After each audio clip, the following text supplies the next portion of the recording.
Across Flash Flood Alley, that's what they call it here in Texas. They actually call it Flash Flood Alley. Families of the missing and waiting and praying, and they're not doing very much sleeping right now.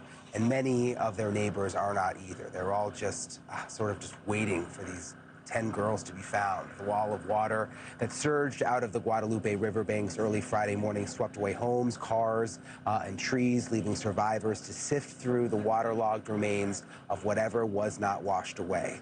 I spoke with some of them earlier about their experience.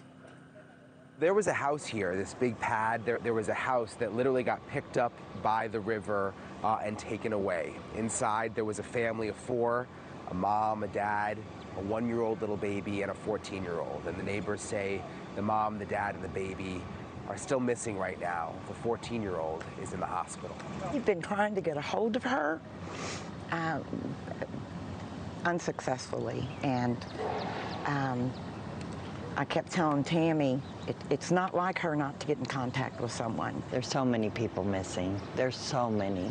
So the water's gone down substantially now, but it was up to pretty much where my neck is, where I'm standing, and you can see these homes were just totally moved.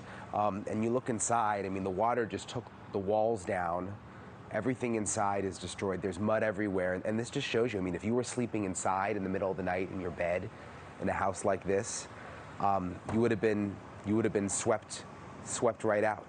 So you know some of the people who are missing? Yeah, I've known my coach, and his wife Paula was my English teacher, and yeah, I mean, and I knew one guy, Julian. He was a good friend of mine.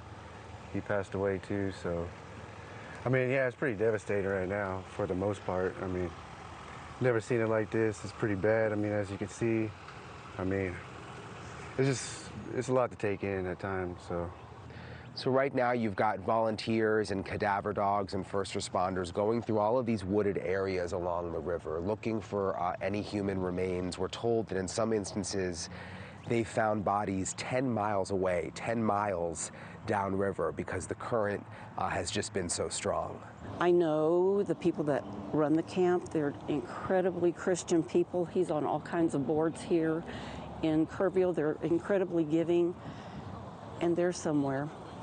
We have to find them. But the water was raging, so I mean, they found bodies in Center Point, which is 10 miles down the road.